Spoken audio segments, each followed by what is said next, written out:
it's a whole new investment paradigm out there. Fixed income is getting a real yield. Former market darlings are rarely that lead for a new bull market. There was no capital raises until Wednesday. Quiet market is making it way harder for companies to raise capital.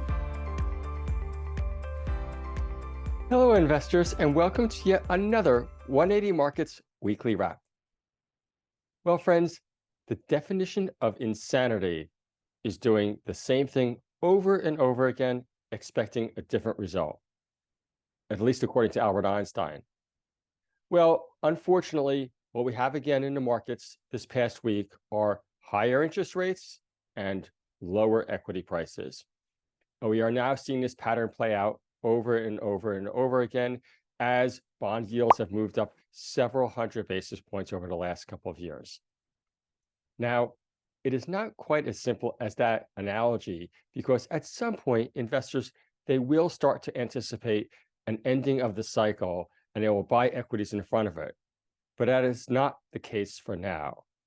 And what's more is that it's a whole new investment paradigm out there, because so many of us investors have never really lived through a rising interest rate environment and all those implications, because now fixed income is getting a real yield. Notes and capital notes and things of that nature that formerly were just yielding 2 or 3% even a couple of years ago or even a year ago are now yielding 8, 9, and even 10%. And this change in yields is going to and will have a huge impact on all different assets and sectors over the coming years. So it's critically important now to watch the markets carefully, because it is highly likely that companies that were former market darlings and that have fallen, those are rarely the ones that lead for a new bull market. So the skill that is on tap right now is really patience and observance to notice these changes, notice what is going to be different, what is starting to emerge, and really then at that point taking action. And now to talk about what did go on in the markets this week in the capital equity raising section, I'll turn it over to Sean. Thanks, Greg. And thanks everyone for joining us on this wonderful week as we celebrate the premiership of the Collingwood Football Club. Congratulations, Collingwood. You were great. And I've been told to wear this. But I will not wear this because I don't really care. So enough about footy. There's no more footy for a while. All right, the market has continued on its downward trend and it is tough out there. As Greg said, you've just got to be picky if you decide to buy stuff. Now, it was a long weekend here, and I think there was a record. There was no capital raises until Wednesday. The first trading halt that we saw was 9:45 a.m. on Wednesday morning, which meant no capital raises on Monday and Tuesday. So the quiet market is making it way harder for companies to raise capital. We get companies begging us now to raise capital, and it's just too hard. We're declining a lot and we're not investing a lot. So being picky is the theme. We still are occasionally putting money into the market, but it's really hard. All right, so there are a few capital raises happening now. So let's look on the 180 platform. EV1 is currently live with a capital raise. They are out to raise $4 to $5 million at a 15% discount. And let's just take a look over here. So this is a 2-tranche placement, which means the second tranche will only be received after shareholder approval. And the use of funds over here are to progress their investment completion. There's been quite a bit of cornerstone support, which is always good. What else do we have on the platform? Fastbricks, FBR. This is a very interesting company. So as their name suggests, Fastbricks, this is a new way of building houses. They have been around for a long time, and they have raised a lot of money over the years. So let's take a look at Fastbricks. So Let's look at the 10-year chart, because this one used to be a favorite of mine trading back in the day. Back over here, they went as high as 27 cents. Any company that is revolutionary and changing the way of doing things gets a lot of interest from speculators, and that can just drive the share price up like here. So it doesn't mean that it's worth whatever the market cap was at this time. It's just a demand supply imbalance. So good luck to Fast Bricks. They are raising money here at 2.5 cents, $5 million. Their market cap is down to 115 million. It obviously was a lot higher. Now let's take a look at CXU. So recently they've had quite a bit of a run up with the uranium stocks. It was trading at around here, 0.6 for a long time, hitting 1.3 last week or the week before. They decided to hit the plug and raise capital. That'll be done at 0.9 of a cent, so down here. However, the majority of this is through an underwritten rights issue. They only raised $200,000 in the placement. I'm not sure why so small. Maybe capacity, maybe another reason. But each share will come with a 1 for 3, 1.5 cent option. Now, something I really liked from this raise was instead of paying an underwriting fee, they're paying an option fee to sub-underwriters that have underwrote that offer. So sub-underwriters can expect to share on that upside, if there is any, if the options go above that 1.5 cent level. So good luck to CXU. We at 180 Markets have raised money for them direct before, and very interesting to see how they go now. QXR, let's take a look there. So QXR raised money this week.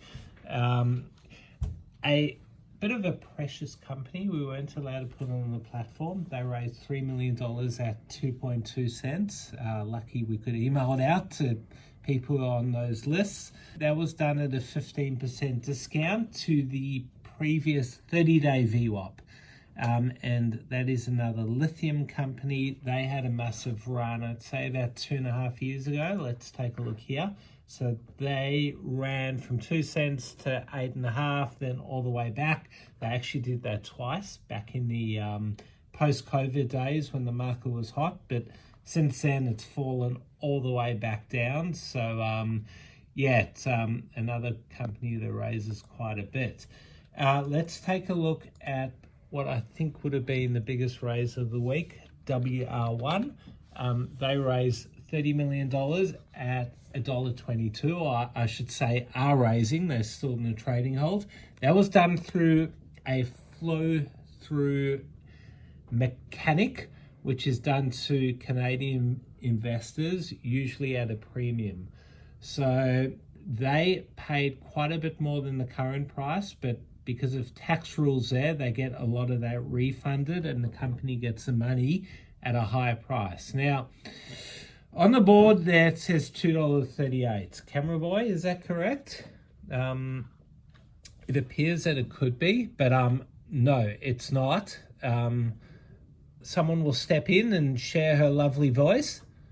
So the Canadian equivalent price is $2.38. The Australian equivalent price is, you have to pull up the announcement, it's $1.20 or something like that. That's what we don't pay our staff for nothing, so hopefully you all got that, and Ariella got her word in.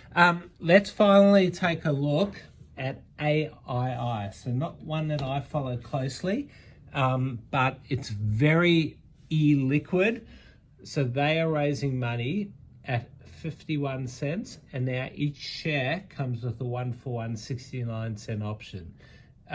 Those expire in December 24, and the use of proceeds are for working capital. So there was no trading holds on that. That was just done overnight, nice and quick.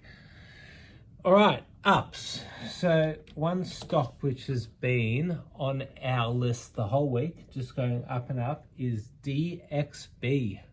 So this one made their first announcement on Wednesday. They got a license agreement for Canada.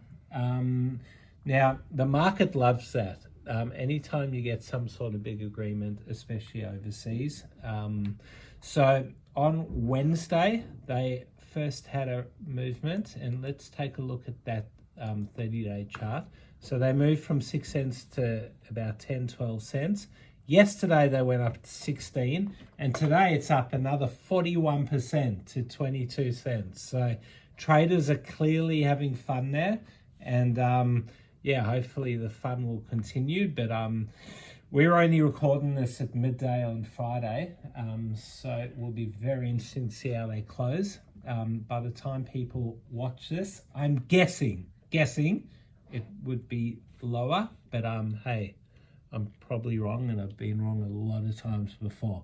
Let's take a look at Toys R Us. So not a very usual sort of small cap that we watch, but Toys R Us, it's great to see them back on the way up, because they have had a tough patch on the market. So they were trading at $2.70 back in 2014, all the way back down to the low ones. So yeah, they've had a tough life, and you can imagine why.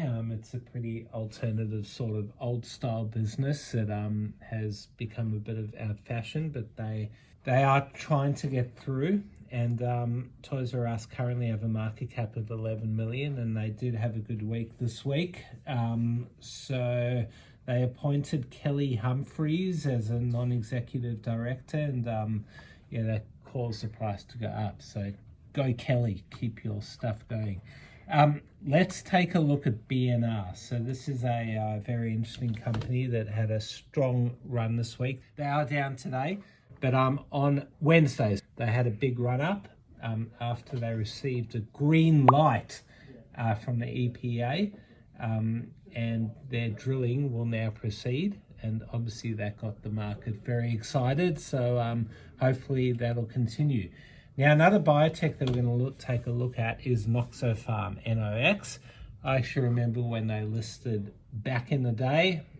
So they were a 20-cent IPO. I actually remember being at the presentation prior to launch and thinking this sounds good, but I don't think I held all the way up.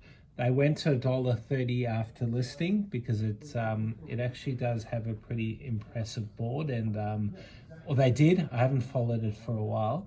So yeah, they had a very big run this week, as we can see. The FDA gave their orphan drug approval, and yeah, set it alight. Hey Brad, camera boy, can you tell your dad to just keep it down a bit? I am filming Greg.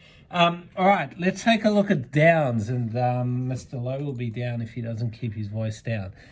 AVH, let's take a look there. Avita Medical, it is up today, but take a look at that chart. That had a bad fall during the week. It's not a good looking chart. It fell $1 on yesterday or the day before. They are listed overseas, so not exactly sure what happened there, but not good. ZEU continues to fall. So I remember speaking to them about 6 months ago, and they were telling us that it's going a lot higher. This is when it was over here, and clearly they were wrong, because they have released some bad results after bad results, hitting new lows now this week, and their results just have not been good, and the market will punish that. So a very interesting looking chart there, from back at a cent all the way up to 5, and now all the way back. Finally, I'm going to take a look at an interesting stock this week, ROO. So looks pretty flat. Look at the chart, nothing. Let's just take a look at what happened on, I think it was Wednesday or Tuesday. So they released an announcement, and obviously it sounded positive. They have got a market cap of $1 million, which seems low, but there's obviously a reason for that. Now, they hit 1.4 cents straight after the announcement. Now, one thing I have learned over the years is never buy a stock right after it announces, because there can be so many different parts to that you have to take into, like, the market may be expecting something, and even though something sounds really positive, the market may just punish it for another reason that you may not even realize. So always be careful buying stocks after an announcement. This one pretty much doubled and then came all the way back down. All right, let's just have some memories. Turn the camera around. It was a great year by the Navy Blues, but unfortunately the old enemy won the bloody thing in the end. Have a great weekend, everyone. Thanks for watching another 180 Markets Weekly Wrap. If you want access to thousands of capital raises, sign up at 180markets.com.au and you'll get access to our very next capital raise. Thanks for watching.